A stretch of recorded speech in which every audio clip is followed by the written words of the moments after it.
Agora vamos falar sobre o Lula, a embaixada norte-americana, tudo mais. Vamos lembrar o contexto do governo Joe Biden com o governo Bolsonaro.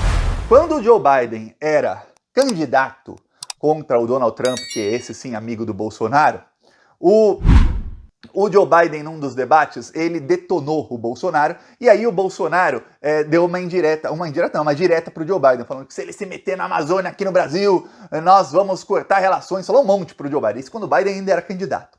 Pegou mal. Logo que o Trump ganhou a eleição, o Trump fez o que o Bolsonaro já está avisando que vai fazer faz mais de um ano. E voltou a falar disso com afinco nessa última semana, que é o quê? Dizer que se eu perder é porque houve fraude. E o Trump começou a questionar a eleição, a lisura lá da democracia norte-americana, das urnas e tudo mais. Começou a disseminar fake news, começaram a filmar. Eles pegaram o quê?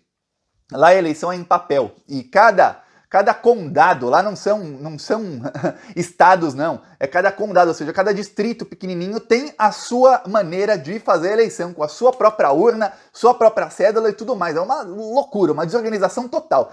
Aí o que eles fizeram? Pegaram algumas cédulas, muita gente recebe as cédulas por correio, fizeram xerox, fizeram cópias dessas cédulas, imprimiram umas 1000 e começaram a colocar no chão, assim, e tirar foto, fazer vídeo falando, olha, as cédulas de quem votou no Trump estão sendo jogadas fora, para desacreditar o processo eleitoral lá. E aí, o Bolsonaro, ele foi o único líder mundial que não apenas ele concordou com isso, mas ele continua até hoje falando que o Trump, na verdade, deveria ser o presidente, quer dizer, colocando em xeque o atual presidente dos Estados Unidos.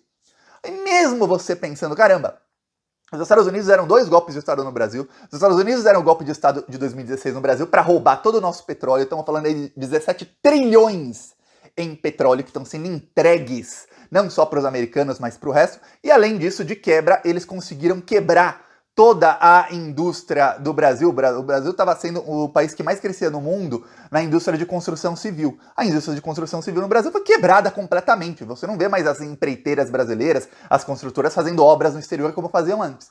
Então o que acontece? As construtoras americanas é que começaram a pegar esses contratos e lucrar bilhões e bilhões. Inclusive contratos no Brasil, os americanos já estão começando a pegar o contrato aqui, tirar das empresas brasileiras e lucrarem, e levar o dinheiro todo para os Estados Unidos. Então, para eles, ó, foi um ganha-ganha o golpe que eles deram. Parte do golpe, lembre-se, era a prisão do Lula para que ele não ganhasse a eleição de 2018. Ok, então mesmo nesse contexto em que os Estados Unidos deram golpe num governo progressista no Brasil, não é a primeira vez, foi em 64 também, deram golpe já em vários governos progressistas da América Latina e do resto do mundo nos últimos 50, 60, 70 anos, mesmo nesse contexto, você fala, caramba, então eles não querem um governo progressista no Brasil?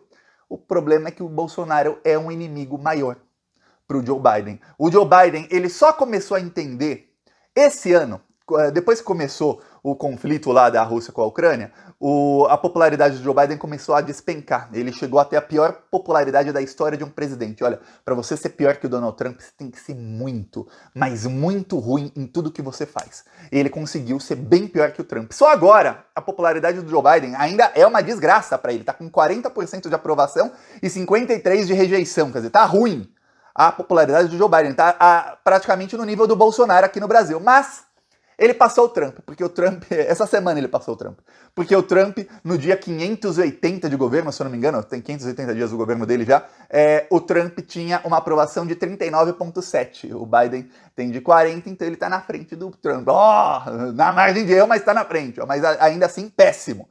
Aí, o que acontece? O Joe Biden entendeu que ele precisa combater a extrema-direita.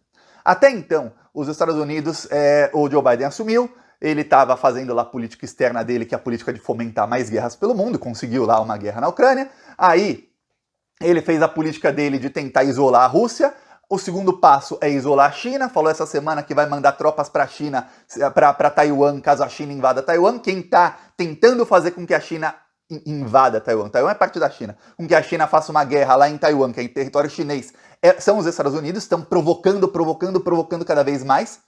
A China e a Rússia, na semana passada, se encontraram também com representantes da Índia e de outros países, e o presidente da China falou que essa é a maior aliança da história, que está sendo feita entre China e Rússia.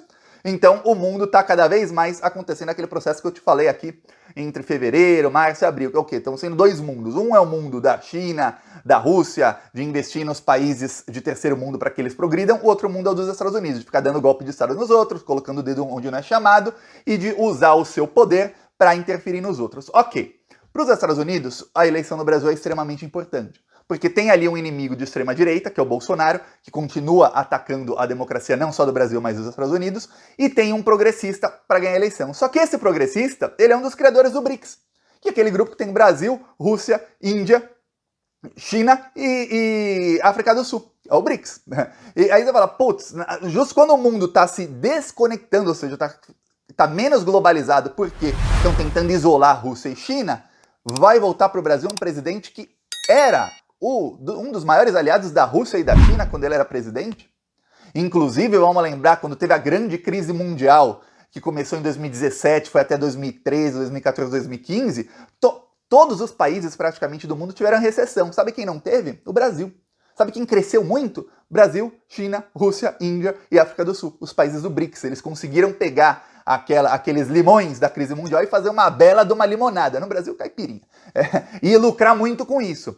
Os Estados Unidos são assim, peraí, o que a gente pode esperar do governo Lula? Porque agora as tensões vão aumentar. Os Estados Unidos estão aumentando a tensão com a China. O Putin fez um discurso hoje de manhã em que ele ameaça até usar bombas nucleares. Ele chama 300 mil soldados reservistas para lutarem na Ucrânia. Ele já falou que os locais da Ucrânia que a Rússia conseguiu tomar vai ter ali referendo, tudo mais, para decidir se esses locais vão ser repúblicas independentes ou se vão ser parte da Rússia.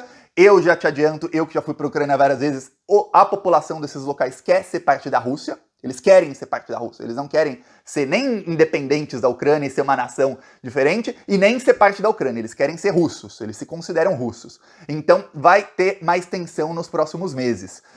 O Biden continua ameaçando a China, fez ameaça frontal essa semana, então o Lula tem um ponto decisivo ali. O Lula tá no centro disso tudo. Só que o Lula, ele é um conciliador.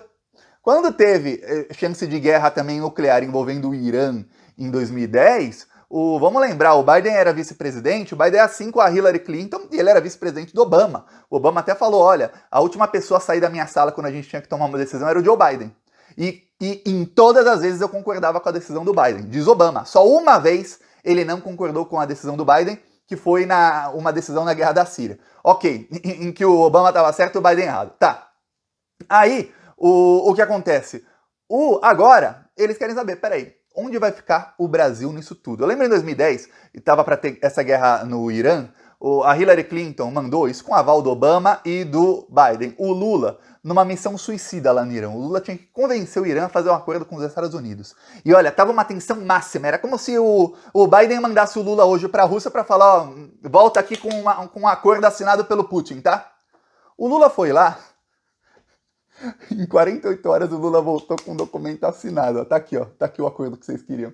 Aí os Estados Unidos ficaram assim, putz, a gente não queria o acordo. Eles não queriam o acordo. O Biden, os Estados Unidos, esse pessoal, eles não querem acordo, eles querem guerra. Eles sempre querem guerra. E aí eles ficaram assim, no fim não teve acordo.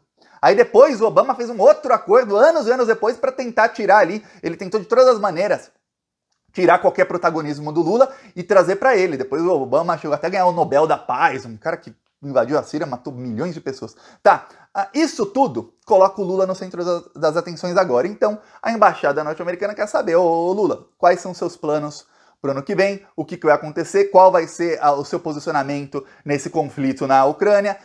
Com certeza vão tentar sondar direta ou indiretamente o que o Lula vai fazer em caso de ter outra guerra agora em Taiwan. E isso tudo é o que os Estados Unidos querem saber. É por isso que eu falo, você tem que votar em candidatos a deputado e senador do PT para que o Lula tenha um governo mais forte. E você tem que se inscrever nos canais da mídia independente, porque se você depender da grande mídia, você será desinformado, principalmente a partir do dia 1º de janeiro de 2023. Sabe muito bem disso? Peço aí sua inscrição no canal e agora a ver o que acontecerá hoje no encontro. Se vazar alguma coisa, eu conto aqui para vocês. Inscreva-se. Falou!